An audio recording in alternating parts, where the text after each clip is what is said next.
തിരുനാമം മഹത്വപ്പെടുമാറാകട്ടെ. ഇന്ന് നമുക്ക് വെളിപ്പാട് പുസ്തകം 20-ാം അധ്യായം, the final defeat of Satan. The final defeat of Satan, സാത്താൻ്റെ അന്തിമ പരാജയം എന്നുള്ള വിഷയം നമുക്ക് ഇന്ന് പഠിക്കാം. വെളിപ്പാട് പുസ്തകം 20-ാമത്തെ അധ്യായം. അതിൻ്റെ 1 മുതൽ 3 വരെയുള്ള വാക്യം നമ്മൾ വായിക്കുമ്പോൾ നമുക്ക് ഒന്ന് വായിച്ച് കേൾക്കാം. നമുക്കത് വായിക്കുമ്പോൾ നമുക്ക് മനസ്സിലാക്കുന്നത്, ദൈവം സാത്താനെ 1000 ആണ്ട് വർഷത്തേക്ക് വേണ്ടി ബന്ധിച്ച് അഗാധഗർത്തത്തിൽ ഇടുകയാണ്. ഈ ഒരു സമയം അർമഗദോൻ യുദ്ധം, ആദ്യത്തെ അർമഗദോൻ യുദ്ധം കഴിഞ്ഞിട്ട് കർത്താവിൻ്റെ 2-ാം വരവ്, ഒലിവ് മലയിലെ 2-ാം വരവിനോട് ചേർന്ന് നടക്കുന്ന സംഭവമാണിത്. ഈ സമയത്ത് പഴയ നിയമത്തിലെ വിശുദ്ധന്മാർ ഉയർത്തെഴുന്നേറ്റു. ഇസ്രായേലിൻ്റെ പാപക്ഷമയ്ക്കായി ഒരു ഉറവ തുറക്കുന്നു. കർത്താവിനോട് കൂടെ മഹോപദ്രവ കാലത്തിൽ രക്തസാക്ഷികൾ ആയവർ അവരിറങ്ങി വരുന്നു, കർത്താവിനോട് കൂടെ വരുന്നു. കള്ളപ്രവാചകനും എതിർ ക്രിസ്തുവും പിടിക്കപ്പെട്ട് അവരെ തീപ്പൊയ്കയിൽ ഇടുന്നു. അവരോടൊപ്പം എതിർ ക്രിസ്തുവിൻ്റെ മുദ്രയേറ്റവരും അവനെ ആരാധിച്ചവരും അവരോടൊപ്പം തീപ്പൊയ്കയിലേക്ക് ഇടുകയാണ്. ആ ഒരു ടൈമിൽ നടക്കുന്ന ഒരു കാര്യമാണ് സാത്താനെ, ആ പഴയ സർപ്പത്തെ ബന്ധിച്ച് ബോട്ടംലെസ് പിറ്റ്, അതായത് അഗാധകൂപത്തിലേക്ക് ഇടുകയാണ് 1000 വർഷത്തേക്ക് വേണ്ടി. ഇടുന്നതിൻ്റെ കാരണം അവൻ ജാതികളെ, ലോകരാഷ്ട്രങ്ങളെ വഞ്ചിക്കാതിരിക്കേണ്ടതിന് വേണ്ടി. നമുക്കതൊന്ന് വായിച്ച് കേൾക്കാം. അനന്തരം ഒരു ദൂതൻ അഗാധത്തിന്റെ താക്കോലും ഒരു വലിയ ചങ്ങലയും കയ്യിൽ പിടിച്ചുകൊണ്ട് സ്വർഗത്തിൽ നിന്നിറങ്ങുന്നത് ഞാൻ കണ്ടു. അവൻ പിശാചും സാത്താനും എന്നുള്ള പഴയ പാമ്പായ മഹാസർപ്പത്തെ പിടിച്ച് 1000 ആണ്ടേക്ക് ചങ്ങലയിട്ടു. 1000 ആണ്ട് കഴിയുവോളം ജാതികളെ വഞ്ചിക്കാതിരിപ്പാൻ അവനെ അഗാധത്തിൽ തള്ളിയിട്ടു അടച്ചു പൂട്ടുകയും മീതെ മുദ്രയിടുകയും ചെയ്തു. അതിന്റെ ശേഷം അവനെ അല്പകാലത്തേക്ക് അഴിച്ചുവിടേണ്ടതാകുന്നു. അപ്പോൾ നമ്മൾ മത്തായി സുവിശേഷം 12-ാം അധ്യായം 29 നമ്മൾ വായിക്കുമ്പോൾ അവിടെ നമ്മൾ ബലവാനായ മനുഷ്യനെ ബന്ധിക്കാതെ അവൻ്റെ വീട് കവർച്ച ചെയ്യാൻ കഴിയുകയില്ല എന്ന് കർത്താവ് പറഞ്ഞ കാര്യം, അത് യഥാർത്ഥമായിട്ട് ഈ ഒരു സംഭവത്തെക്കുറിച്ചാണ് എഴുതിയിരിക്കുന്നത്.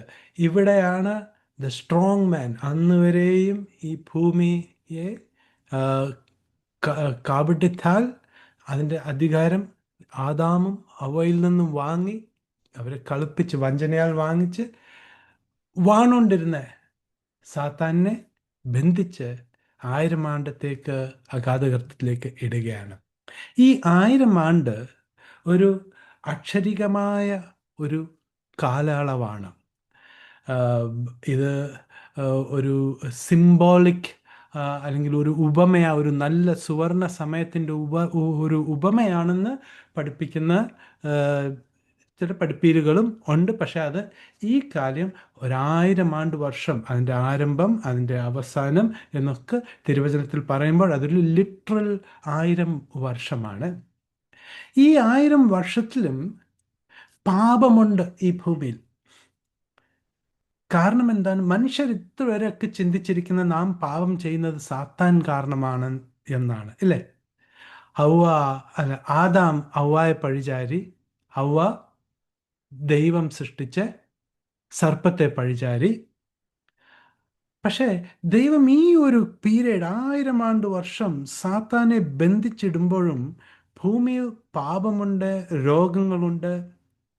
അതിൻ്റെ കാരണം എന്ന് പറഞ്ഞാൽ ദൈവം തെളിയിക്കുക മനുഷ്യരുടെ ആ വീഴ്ചയുടെ അവസ്ഥ. പ്രോബ്ലം നമ്മളിലാണ്. യാക്കോബിൻ്റെ ലേഖനം 1-ാം അധ്യായം 14-ാമത്തെ വാക്യം നമുക്കൊന്ന് വായിച്ചു കേൾക്കാം.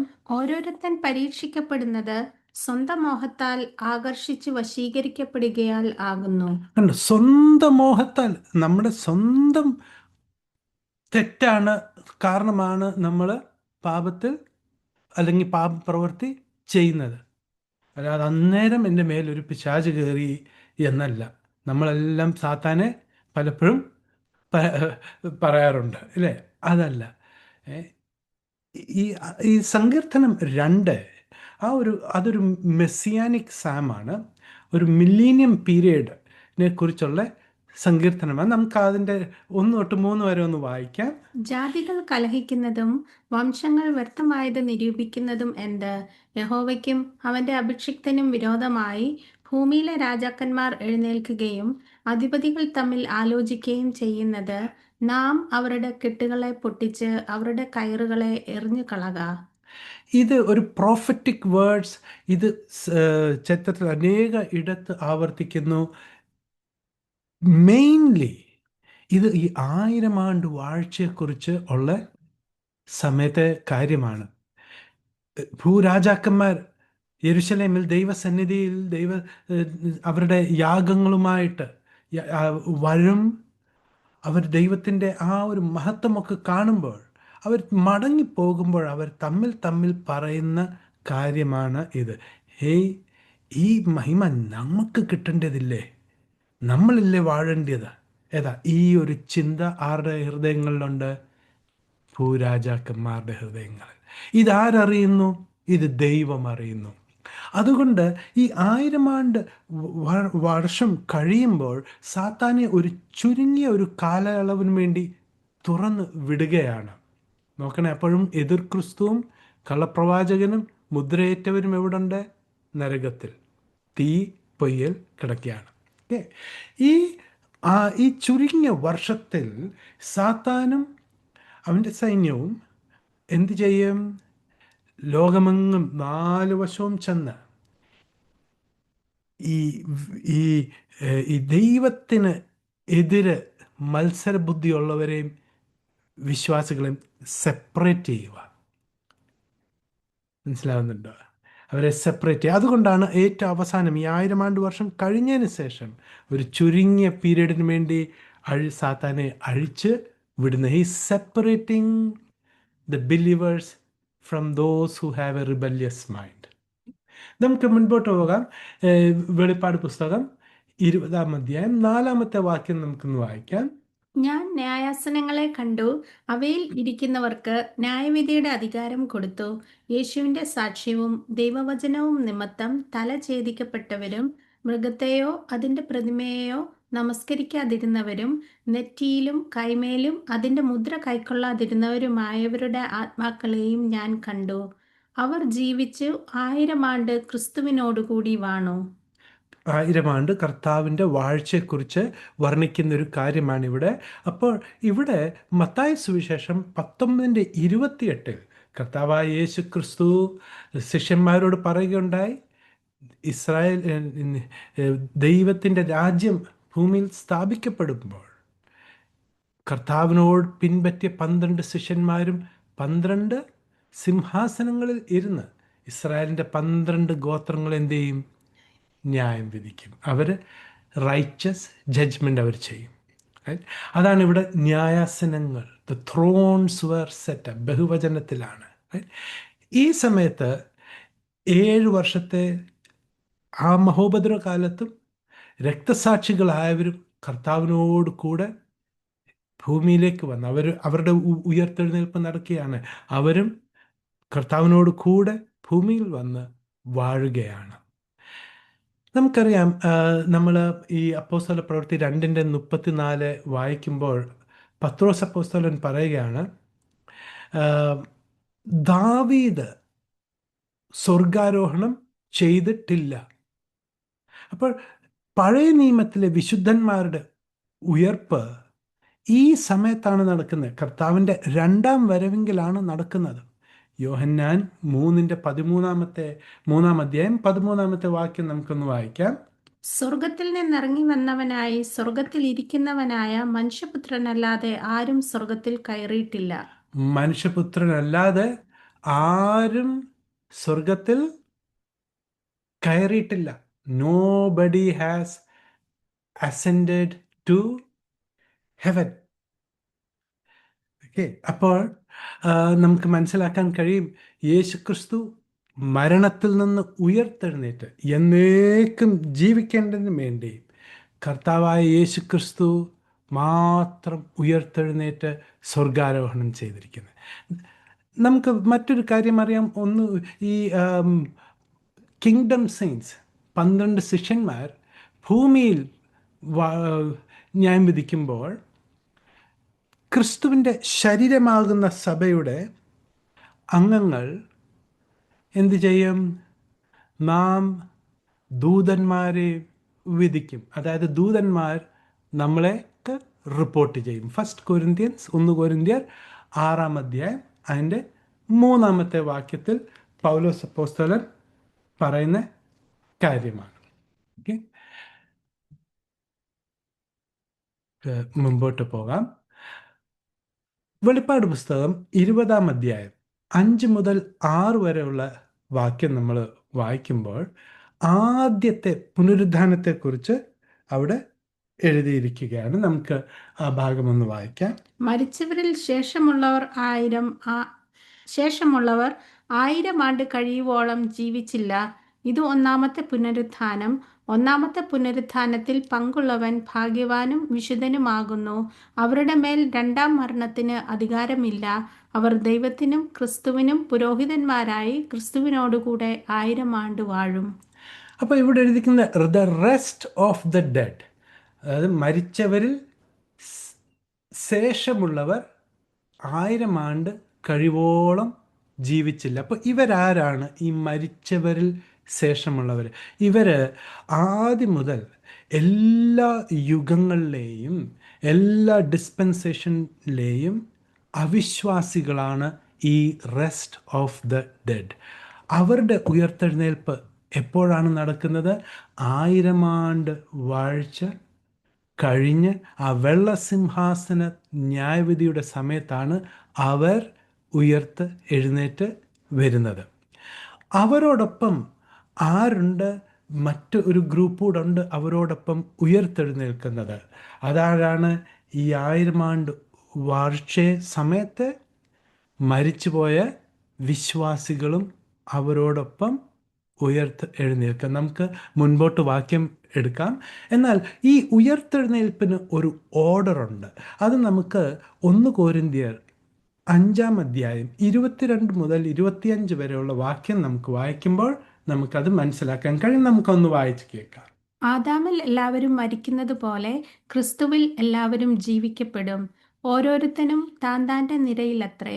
ആദ്യഫലം ക്രിസ്തു, പിന്നെ ക്രിസ്തുവിനുള്ളവർ അവൻ്റെ വരവിങ്കൽ, പിന്നെ അവസാനം.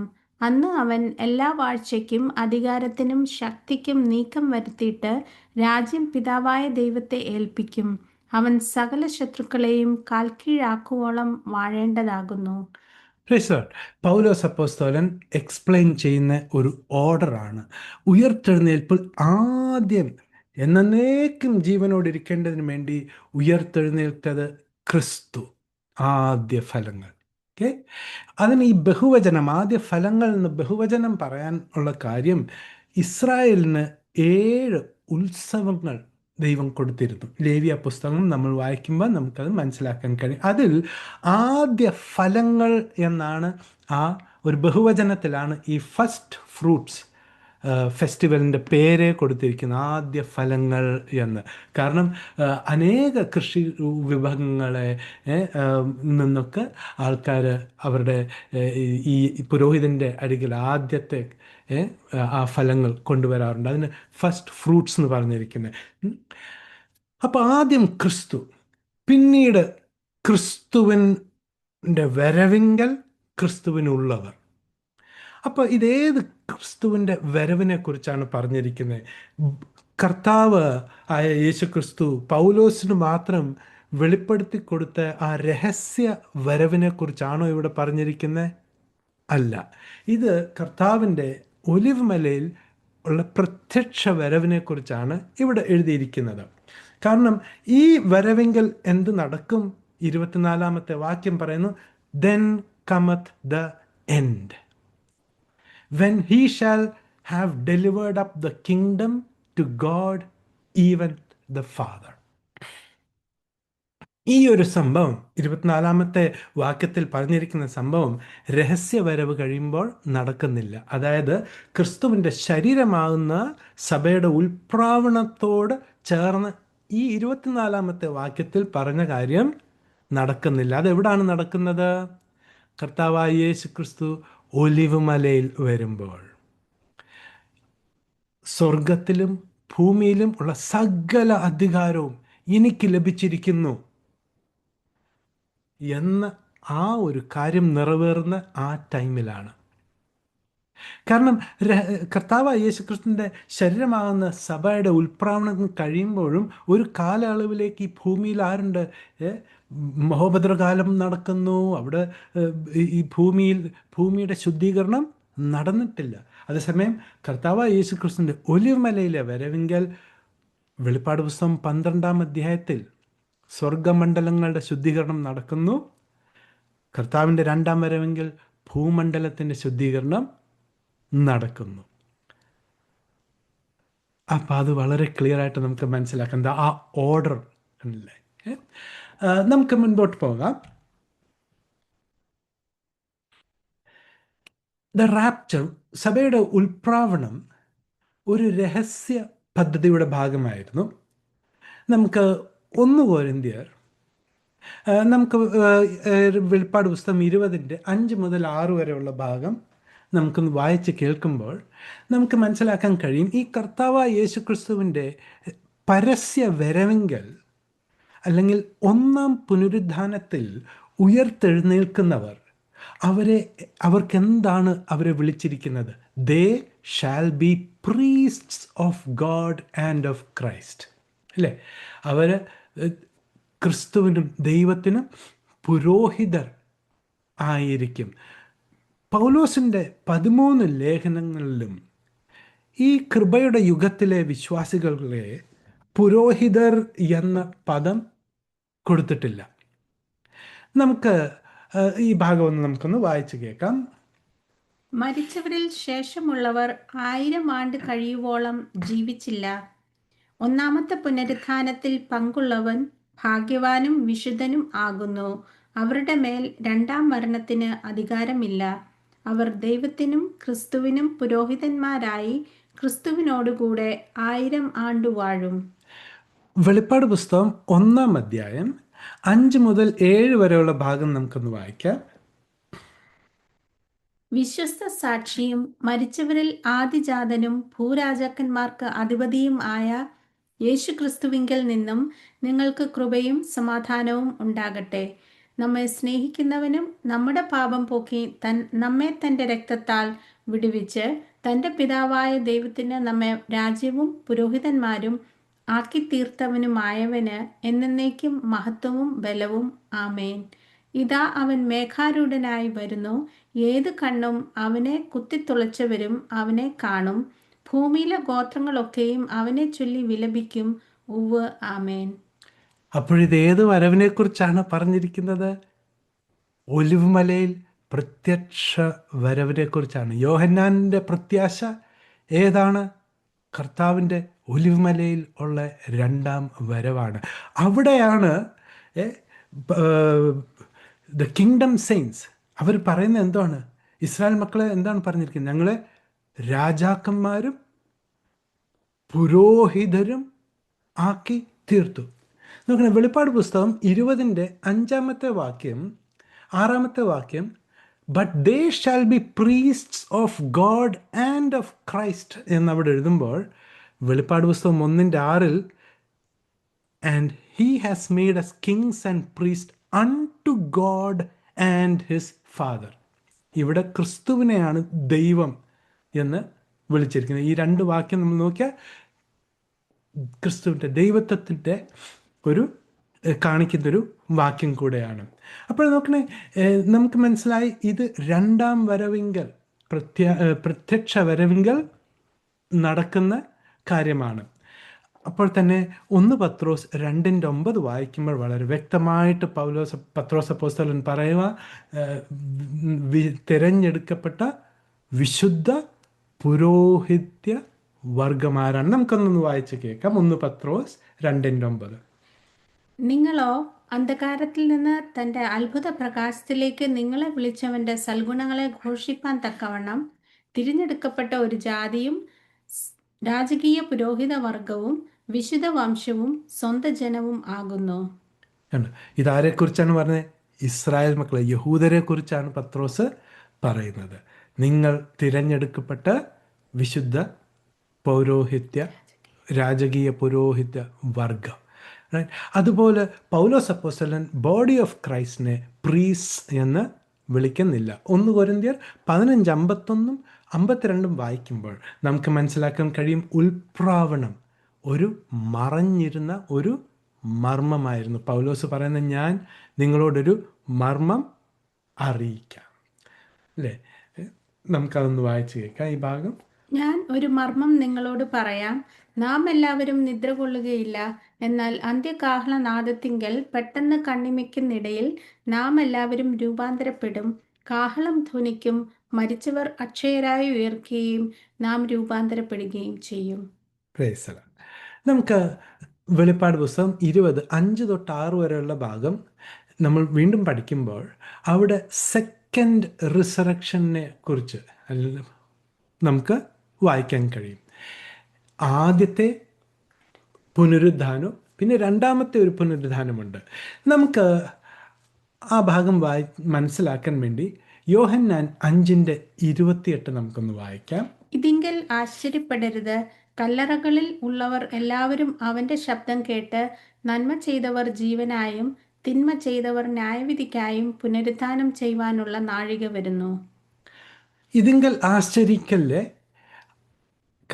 പറയുന്നത് എന്താണ്? കല്ലറകളിൽ ഉള്ളവരെല്ലാവരും ദൈവത്തിൻ്റെ ശബ്ദം കേട്ട് അവർ ഉയർത്തെഴുന്നേൽക്കും. അപ്പോൾ ഈ ഉയർത്തെഴുന്നേൽപ്പിൽ 2 ഗ്രൂപ്പ് ആൾക്കാരുണ്ട്. ഒന്ന്, നന്മ ചെയ്തവർ നിത്യജീവനായും തിന്മ ചെയ്തവർ ന്യായവിധിക്കായി പുനരുദ്ധാനം ചെയ്യുകയാണ്. 2 റിസറക്ഷനാണ് ഈ ഒരു സംഭവത്തിൽ നടക്കുന്നത്. ഒന്ന്, the resurrection unto life. 2, resurrection unto damnation, നിത്യ ശിക്ഷാവധിക്കായിട്ടുള്ള ഉയർത്തെഴുപ്പ്. ഇതെപ്പോഴാണ് നടക്കുന്നത്? 1000 ആണ്ട് വാഴ്ച കഴിഞ്ഞ് വെള്ളസിംഹാസനത്തിൻ്റെ ആ ടൈമിൽ ഉള്ള ആ ഒരു ഉയർത്തെഴുന്നേൽപ്പിനെ കുറിച്ചാണ് ഇവിടെ എഴുതിയിരിക്കുന്നത്. ഇവിടെ 2 ഗ്രൂപ്പുണ്ട്. 1000 ആണ്ട് വാഴ്ചയിൽ ക്രിസ്തുവിൻ്റെ മഹത്വമുള്ള സുവിശേഷം അല്ലെങ്കിൽ രാജ്യത്തിൻ്റെ സുവിശേഷം കേട്ട് വിശ്വസിച്ച് അവർ സാധാരണമായ സമയത്ത് 400-500 വർഷമൊക്കെ ജീവിച്ച് അവർ മരിച്ചു. അവരുടെ പുനരുദ്ധാനം ആ സിംഹാസനത്തിനാണ് നടക്കുന്നത്. അതുകൊണ്ടാണ് 2 ഗ്രൂപ്പുണ്ട് ആ ഒരു ഒറ്റ ഉയർത്തെഴുന്നേൽപ്പിൽ. യോഹന്നാൻ 5:28 വാക്യം വളരെ ഇമ്പോർട്ടൻ്റായ ഒരു വാക്യമാണ്. നമുക്ക് മുൻപോട്ട് പോകാം.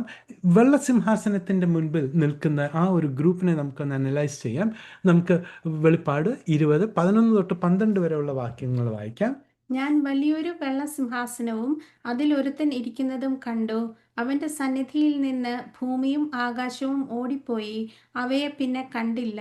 മരിച്ചവർ ആബാലവൃദ്ധം സിംഹാസനത്തിന് മുൻപിൽ നിൽക്കുന്നതും കണ്ടു. പുസ്തകങ്ങൾ തുറന്നു. ജീവന്റെ പുസ്തകം എന്ന മറ്റൊരു പുസ്തകവും തുറന്നു. പുസ്തകങ്ങളിൽ എഴുതിയിരിക്കുന്നതിന് ഒത്തവണ്ണം മരിച്ചവർക്ക് അവരുടെ പ്രവർത്തികൾക്ക് അടുത്ത ന്യായവിധി ഉണ്ടായി. ഇവിടെ മരിച്ചവർ ന്യായം വിധിക്കപ്പെടുന്നത് അവരുടെ പ്രവർത്തികൾ അനുസരിച്ചാണ്. ഈ ഒരു ന്യായവിധിയിൽ നിത്യനരകവും നിത്യജീവനും ആണ് ഡിസൈഡ് ചെയ്യുന്നത്, ഔട്ട്കം. ഒരു ഗ്രൂപ്പ് നിത്യജീവനിലേക്ക് പ്രവേശിക്കുമ്പോൾ മറ്റൊരു ഗ്രൂപ്പ് നിത്യലജ്ജയ്ക്കായി നിത്യ ന്യായവിധിയിലേക്ക്, ശിക്ഷാവിധിയിലേക്ക് തിരിച്ചു പോവുകയാണ്. അപ്പോൾ നമ്മൾ കണ്ടു ഈ ആരൊക്കെയാണ് ഈ 1000 ആണ്ട് വാഴ്ചയിലെ വിശ്വാസികളും ഈ കൂട്ടത്തിൽ എല്ലാ യുഗങ്ങളിലെ എല്ലാ സമയത്തെ അവിശ്വാസികളോടൊപ്പം ഉയർത്തെഴുന്നേൽക്കുകയാണ്. അപ്പോൾ ഇവിടെ രണ്ടാമത്തെ പ്രധാനമായ കാര്യം എന്ന് പറഞ്ഞാൽ പുസ്തകങ്ങൾ തുറക്കപ്പെടുകയാണ്, അല്ലേ? അതിന് പല അഭിപ്രായങ്ങളുണ്ട്. ഒന്ന്, ദ ബുക്സ് വർ ഓപ്പൺഡ്, അതായത് ഒരു പുസ്തകം അനേക പുസ്തകങ്ങൾ ഉൾക്കൊള്ളുന്ന ഒരു പുസ്തകം, the Bible, the word of God. തിരുവചനം പറയുന്നത് എന്തുവാ? സ്വർഗത്തിൽ എന്നേക്കും സ്ഥിരമായിരിക്കുന്ന ദൈവത്തിൻ്റെ വചനം. 66 പുസ്തകങ്ങൾ ഉൾക്കൊള്ളുന്ന ഒരു പുസ്തകം അതാകാൻ സാധ്യതയുണ്ട്. രണ്ടാമത്തേത്, ദ ബുക്ക് ഓഫ് റിമെമ്പറൻസ്, ഓർമ്മയുടെ പുസ്തകം. നമുക്കത് മലാഖിയുടെ ലേഖനം 3-ാം അധ്യായം 16 തൊട്ട് 18 വരെയുള്ള വാക്യം നമുക്ക് മലയാളത്തിൽ നിന്ന് നമുക്ക് വായിച്ചേക്കാം, ഓർമ്മയുടെ പുസ്തകത്തെക്കുറിച്ച്. യഹോവ ഭക്തന്മാർ അന്ന് തമ്മിൽ തമ്മിൽ സംസാരിച്ചു. യഹോവ ശ്രദ്ധ വെച്ച് കേട്ടു. യഹോവ ഭക്തന്മാർക്കും അവന്റെ നാമത്തെ സ്മരിക്കുന്നവർക്കും വേണ്ടി അവന്റെ സന്നിധിയിൽ ഒരു സ്മരണ പുസ്തകം എഴുതി വച്ചിരിക്കുന്നു. ഞാൻ ഉണ്ടാക്കുവാനുള്ള ദിവസത്തിൽ അവൻ എനിക്കൊരു നിക്ഷേപം ആയിരിക്കും എന്ന് സൈന്യങ്ങളുടെ യഹോവ അരുളി ചെയ്യുന്നു. ഒരു മനുഷ്യൻ തനിക്ക് ശുശ്രൂഷ ചെയ്യുന്ന മകനെ ആദരിക്കുന്നത് പോലെ ഞാൻ അവരെ ആദരിക്കും. അപ്പോൾ നിങ്ങൾ നീതിമാനും ദുഷ്ടനും തമ്മിലും ദൈവത്തെ സേവിക്കുന്നവനും സേവിക്കാത്തവനും തമ്മിലുള്ള വ്യത്യാസം വീണ്ടും കാണും. വീണ്ടും കാണും. ഈ വെള്ളസിംഹാസനത്തിൽ ദൈവത്തെ സേവിക്കുന്നവനും ദൈവത്തെ സേവിക്കാത്തവനും തമ്മിലുള്ള വ്യത്യാസം ആണ് വെളിപ്പെടുത്തുന്നത് അവിടെ. ഇതുപോലത്തെ ഒരു കാര്യം അല്ല ക്രിസ്തുവിൻ്റെ ശരീരമാകുന്ന സഭ ദൈവത്തിൻ്റെ കൃപാസനത്തിൻ്റെ മുൻപിൽ നമ്മുടെ പ്രവൃത്തികൾ ശോധന ചെയ്യുമ്പോൾ ഇതുപോലത്തെ ഒരു ഇതല്ല. ദുഷ്ടനാരാ നീതിമാനാരാ എന്നുള്ളൊരു വേർതിരിവല്ല അവിടെ നാം ശരീരത്തിൽ ചെയ്തത് നല്ലതായാലും തീയതായാലും അതിന് തക്ക പ്രതിഫലം ലഭിക്കുവാൻ വേണ്ടിയാണ്. അവിടെ തന്നെ പൗലോസ് അപ്പോസ്തലൻ പറയുകയാണ്, ഒരു വ്യക്തിയുടെ എല്ലാ പ്രവൃത്തിയും കത്തിയെരിഞ്ഞ് ചാമ്പലായി, എന്നാൽ ആ വ്യക്തിയും എന്ത് ചെയ്യുകയാണ്? നിത്യതയിലേക്ക് പ്രവേശിക്കുകയാണ്. അവനെ നിത്യ നരകത്തിലേക്കല്ല ഇടുന്നത്. അപ്പം അതിൻ്റെ ആ വ്യത്യാസം മനസ്സിലാവുന്നുണ്ടോ? ഓർമ്മയുടെ പുസ്തകം. ഓക്കെ, അടുത്ത പുസ്തകം തിരുവചനത്തിൽ വ്യക്തമായിട്ടിരിക്കുന്ന ജീവൻ്റെ പുസ്തകമാണ്, the book of life. Book of life, ഇതിനെക്കുറിച്ച് നമ്മൾ പഠിക്കുമ്പോൾ രാജ്യത്തിൻ്റെ പദ്ധതിയിൽ വിശ്വാസികളുടെ പേര് എഴുതിയിരിക്കുന്ന പുസ്തകമാണ്. ഇസ്രായേൽ മക്കളുടെയും പിന്നെ അന്യജാതിക്കാർ, അന്യമതസ്ഥർ യഹൂദ മതം സ്വീകരിക്കുമ്പോൾ അവരുടെയും പേര്, ദ ലിറ്റിൽ ഫ്ലോക്സ്, അവരുടെ സുവിശേഷത്താൽ അവരുടെ ആ ഒരു കാര്യങ്ങൾ അനുസരിച്ച്, അതായത് വിശ്വാസം, അതിന് തക്ക പ്രവൃത്തിയും അവസാനം വരെ സഹിച്ച് നിൽക്കുന്ന സഹിഷ്ണുതയും, അങ്ങനെയുള്ളവരുടെ പേര് ഈ ജീവൻ്റെ പുസ്തകത്തിലേക്ക് ചേർക്കപ്പെടും. അവസാനം വരെ നിൽക്കാത്തവർ, അവരുടെ പേരെന്ത് ചെയ്യുക? മായ്ച്ചു കളയുക. അവരുടെ സ്ഥാനമേ ആ പുസ്തകത്തിൽ നിന്ന് എന്ത് ചെയ്യുക?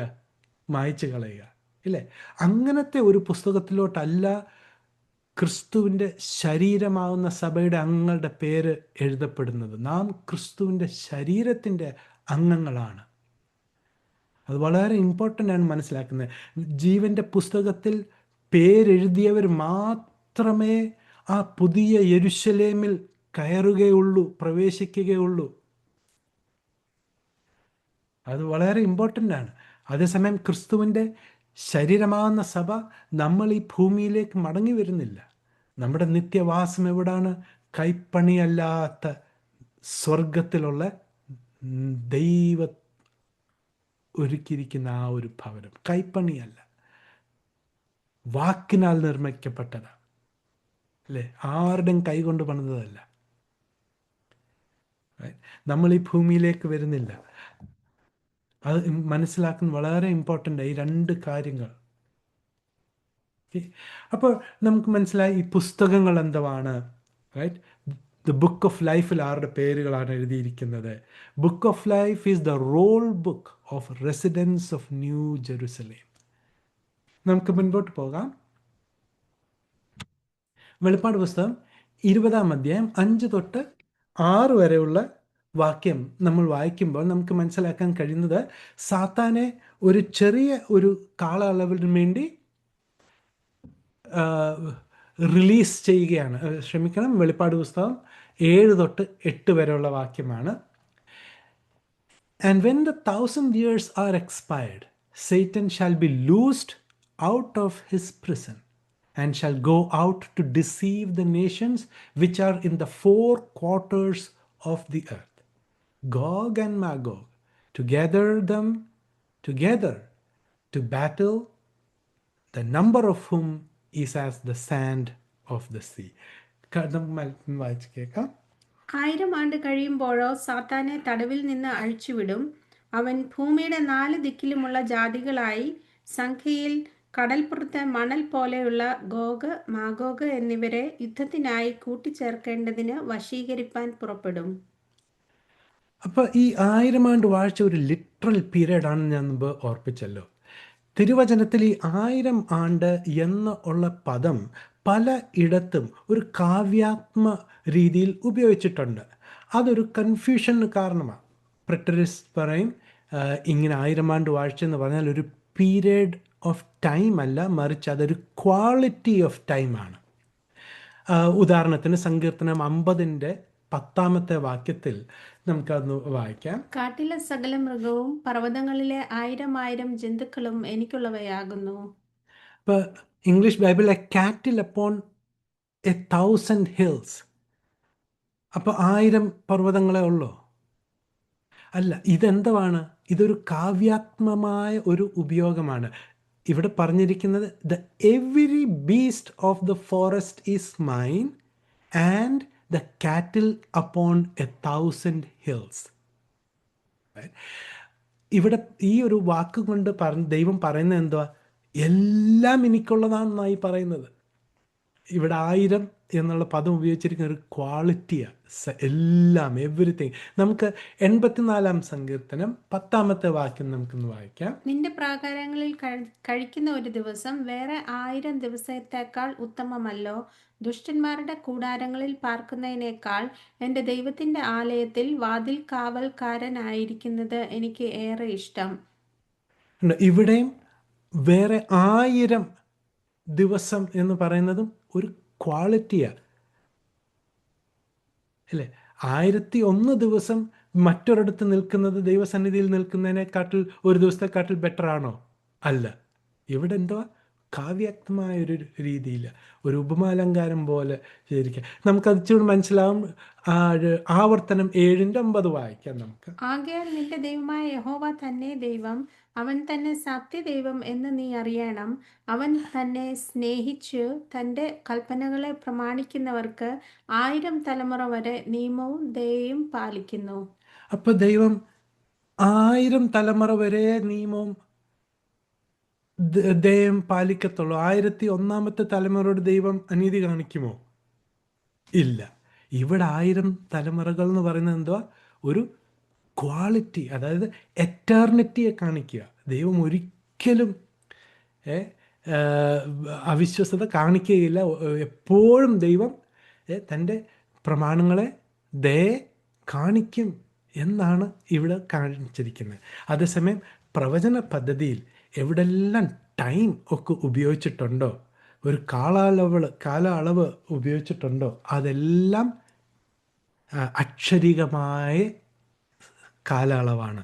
നമുക്ക് നോക്കാം. ദാനിയേൽ പ്രവചനത്തിൽ ദാനിയേലിന് 70 ആഴ്ചകൾ കാണിക്കുകയുണ്ടായി ഇല്ലേ? ആ 70 ആഴ്ച ലിറ്ററൽ പീരീഡാണ് ഇല്ലേ? 69 കഴിഞ്ഞു, ഇനിയും 7 വർഷം കൂടെ ഉണ്ട്. അതാണ് 70-ാമത്തെ ആഴ്ച. 70 7 490 വർഷം ഇസ്രായേലിൻ്റെ വീണ്ടെടുപ്പ് ഇല്ലേ? ബാബിലോണിൽ ജെരമ്യാ പ്രവാചകനിൽ കൂടി അരുളപ്പാടുണ്ടായി. ബാബിലോണിൽ ഇസ്രായേൽ മക്കൾ 70 വർഷത്തെ ബാബിലോണിയൻ ക്യാപ്റ്റിവിറ്റി ഉണ്ടാകുമെന്ന്. കറക്റ്റ് 70 വർഷം കഴിഞ്ഞപ്പോൾ അത് തീർന്നു. അടുത്തത് മേദി പാർസിയർ കയറി വരികയുണ്ടായി ഇല്ലേ? അപ്പോസ്തല പ്രവൃത്തി 7-6 ഉൽപ്പത്തി പുസ്തകം 15 അബ്രഹാമിനോട് ദൈവം പറയും 400 വർഷത്തേക്ക് അവർ അന്യദേശത്ത് അടിമകളായിരിക്കും എന്ന്. വെളിപ്പാട് പുസ്തകത്തിൽ 7 സഭകൾ, ഏ, ഏ, 7 ദൂതന്മാർ, 1260 ദിവസം, അത് ലിറ്ററൽ 1260 ദിവസം, 42 മാസം. അഗാധഗർത്തത്തിൽ നിന്ന് ഇറങ്ങി വരുന്ന ആ തേള് പോലുള്ള ജീവികൾ 5 മാസത്തേക്ക് ആൾക്കാരെ പീഡിപ്പിക്കുവാനുള്ള അധികാരം അവർക്കുണ്ട്, അല്ലേ? 1000 ആണ്ട് വർഷത്തെക്കുറിച്ച് എന്താ പറഞ്ഞത്? അതിൻ്റെ ആരംഭം, അത് അവസാനിക്കുന്ന സമയം. അപ്പോൾ അതൊരു ലിറ്ററൽ പീരിയഡ് ഓഫ് ടൈമാണ്, അല്ലേ? ഇത് കഴിയുമ്പോൾ ഇതാണ് അർമഗദോൻ. ഈ ഒരു പീരീഡിൽ നമ്മൾ കാണുന്നത് വെളിപ്പാട് പുസ്തകം 27:8 ഈ വാക്യങ്ങൾ നമ്മൾ വായിക്കുന്നത്, വലിയ ഒരു കൂട്ടം ജനം ദൈവത്തിനെതിരെ യുദ്ധം ചെയ്യുവാൻ വേണ്ടി സാത്താൻ കൂട്ടിവരുത്തും. സങ്കീർത്തനം 110 അതിൻ്റെ 2-ാമത്തെ വാക്യം നമ്മൾ വായിക്കാം. ഇവിടെ നിന്റെ ബലമുള്ള ചെങ്കോൽ യഹോവ സിയോനിൽ നിന്ന് നീട്ടും, നീ നിന്റെ ശത്രുക്കളുടെ മധ്യേ വാഴുക. അല്ലേ? അപ്പോൾ ദൈവം വാഴുമ്പോൾ, ഈ 1000 ആണ്ട് വാഴ്ചയിൽ വാഴുമ്പോൾ ആരുടെ മധ്യയാണ് വാഴുന്നത്? തൻ്റെ ശത്രുക്കളുടെ മധ്യയാണ് വാഴുന്നത്. ഇവിടെ ഈ സാത്താനെ അല്പനേരത്തേക്ക് അഴിച്ചു വിടുമ്പോൾ ദൈവം തൻ്റെ ശത്രുക്കളെയും തനിക്കുള്ളവരെയും തമ്മിൽ സെപ്പറേറ്റ് ചെയ്യുകയാണ് ചെയ്യുന്നത്. ഗോഗ് മാഗോഗ് വെളിപ്പാട് പുസ്തകം 16-ാം അധ്യായം മുതൽ 19-ാമത്തെ വാക്യം വരെ, 19-ാമത്തെ അധ്യായം വരെ അവരുടെ ആദ്യത്തെ ഗോഗ് മാഗോഗ് യുദ്ധം നമുക്ക് കാണാൻ കഴിയും. മറ്റൊരു ഫൈനൽ ഗോഗ് മാഗോഗ് യുദ്ധമുണ്ട്. അതാണ് വെളിപ്പാട് പുസ്തകം 20-ാമത്തെ അധ്യായത്തിൽ എഴുതിയിരിക്കുന്നത്. നമുക്ക് ഈ 2 വ്യത്യാസങ്ങളൊന്ന് നമുക്കൊന്ന് പെട്ടെന്നൊന്ന് ഓടിച്ചൊന്ന് കാണാം. വെളിപ്പാട് പുസ്തകം 20-ന്റെ 9-ാമത്തെ വാക്യം നമുക്കൊന്ന് വായിക്കാം. അവർ ഭൂമിയിൽ പരക്കെ ചെന്ന് വിശുദ്ധന്മാരുടെ പാളയത്തെയും പ്രിയ നഗരത്തെയും വളയും, എന്നാൽ ആകാശത്ത് നിന്ന് തീ ഇറങ്ങി അവരെ ദഹിപ്പിച്ചു കളയും. ഈ ഒരു സംഭവം ഫൈനൽ, അതായത് അവസാനത്തെ അർമഗദോൻ യുദ്ധം എങ്ങനെ അവസാനിക്കുന്നു അതാണ്. നമുക്ക് പെട്ടെന്ന് ഒന്ന് ഓടിച്ച് പഠിക്കാം ഈ 2 യുദ്ധങ്ങൾ. ദ ഫസ്റ്റ് അർമഗദോൻ യുദ്ധം, ആദ്യത്തെ യുദ്ധം എഹെസ്കേൽ പ്രവചനം 38-39 അധ്യായവും വെളിപ്പാട് പുസ്തകം 16 മുതൽ 19 അധ്യായം വരെ വർണ്ണിച്ചിരിക്കുന്നതാണ്.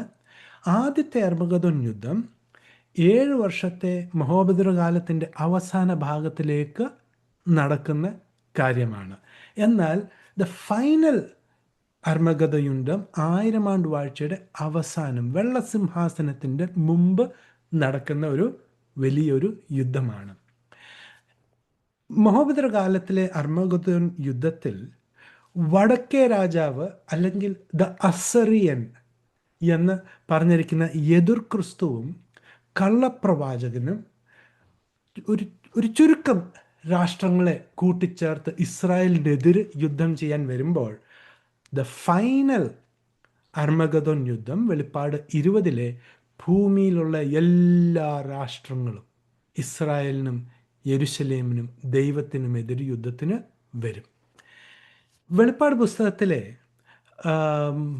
മഹോപദ്രവകാലത്തെ അവസാന സമയത്തെ ആ ഒരു അർമഗദോൻ യുദ്ധത്തിൽ ദൈവം ഇസ്രായേലിന് വേണ്ടി പണ്ട് കാലങ്ങളിൽ യുദ്ധം ചെയ്തതുപോലെ, അതായത് ന്യായാധിപന്മാരുടെ പുസ്തകത്തിൽ ദൈവം ഏകനായി എങ്ങനെ യുദ്ധം ചെയ്തോ അതുപോലെ ദൈവം യുദ്ധം ചെയ്യും. ഈ ശത്രുക്കൾ ആകെ കൺഫ്യൂഷനായി അവർ തമ്മിൽ ഒരുവൻ്റെ വാള് മറ്റവൻ്റെ കഴുത്തിന് ഇരിക്കും.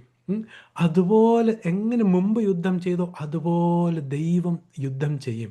ഭൂമി കുലുക്കം, കൽമഴ, തീ, ചുഴലിക്കാറ്റ്, ഇതൊക്കെ ദൈവത്തിൻ്റെ ശത്രുക്കളെ, ഇസ്രായേലിനെതിരെ വരുന്ന ശത്രുക്കളെ സംഹരിച്ചു കളയും. അതേസമയം അവസാനത്തെ അർമഗദോൻ യുദ്ധത്തിൽ നമ്മൾ 20-ാമത്തെ അധ്യായത്തിൻ്റെ 9-ൽ വായിച്ചതുപോലെ സ്വർഗത്തിൽ നിന്ന് അഗ്നി, തീ ഇറങ്ങി അവരെ നശിപ്പിക്കുകയാണ്. അവസാനത്തെ യുദ്ധത്തിൽ സാത്താൻ തന്നെയാണ് ലീഡർഷിപ്പ് എടുത്ത് എല്ലാവരും കൊണ്ടുവരുന്നത്.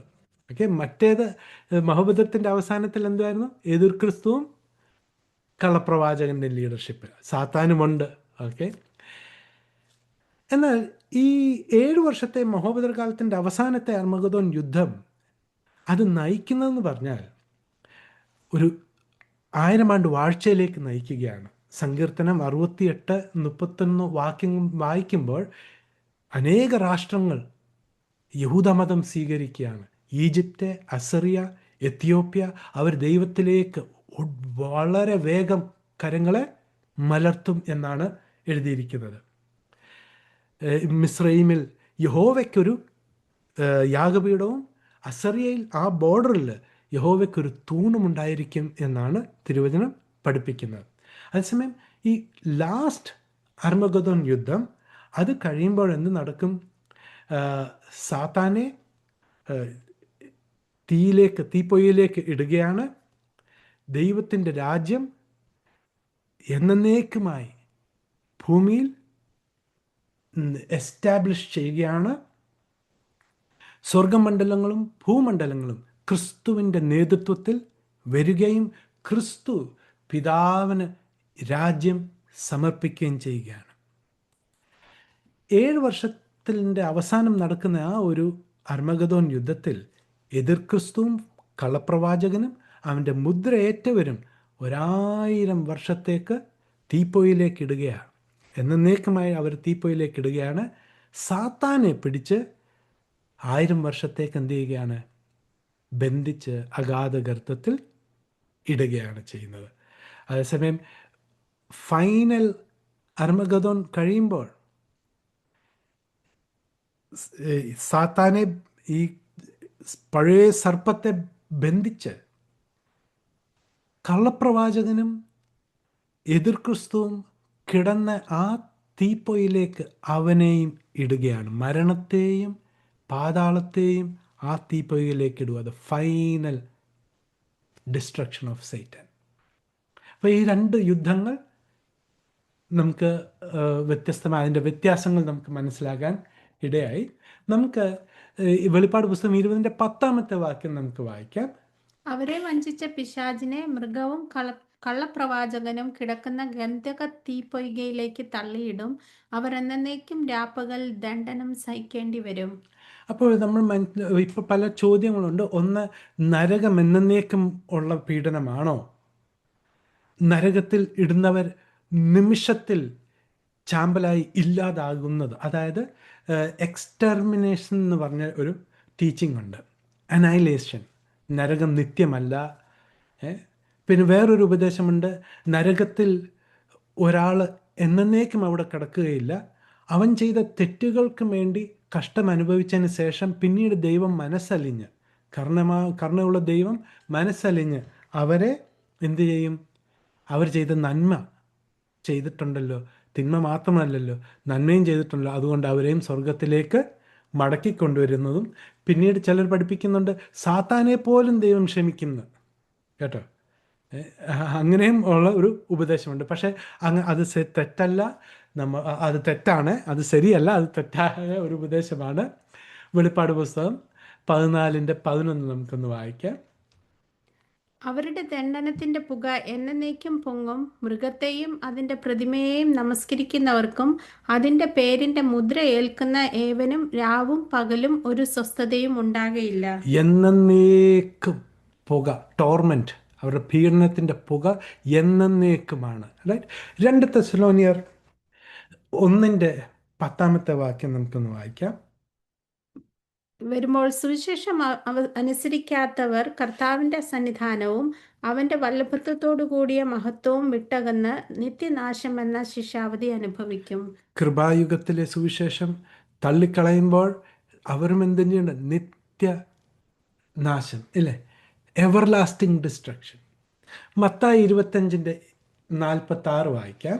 ഇവർ നിത്യദണ്ഡനത്തിലേക്കും നീതിമാന്മാർ നിത്യജീവങ്കലേക്കും പോകും. ഇതേതാണ്? ഇത് ചെമ്മരിയാടും കോലാടിൻ്റെയും ന്യായവിധിയുടെ സമയത്ത്, അല്ലേ? കോലാടുകൾ എന്ത് ചെയ്യും? നിത്യദണ്ഡനത്തിലേക്ക് പോവുകയാണ്. Eternal damnation, eternal punishment. Right. നമ്മൾ ലൂക്കോസ് സുവിശേഷം 16 19-31 വരെ ഉള്ള ഭാഗം പഠിക്കുമ്പോൾ ധനവാന്റെയും ലാസറിൻ്റെയും കാര്യം നമുക്കവിടെ വ്യക്തമായിട്ട് കാണാൻ കഴിയും. ധനവാൻ ഈ തീപ്പൊയ്കയിൽ ഈ യാതനാ സ്ഥലത്ത് വളരെ കഷ്ടം അനുഭവിക്കുമ്പോഴും അവന് മാനസാന്തരപ്പെടാൻ കഴിയുന്നില്ല. അവന്റെ പ്രാർത്ഥന എന്താണ് അബ്രഹാം പിതാവിനോട്? എന്നെ ഒന്ന് അയക്കണമേ, അല്ലെങ്കിൽ ഈ ലാസറിനെ ഒന്ന് അയക്കണമേ.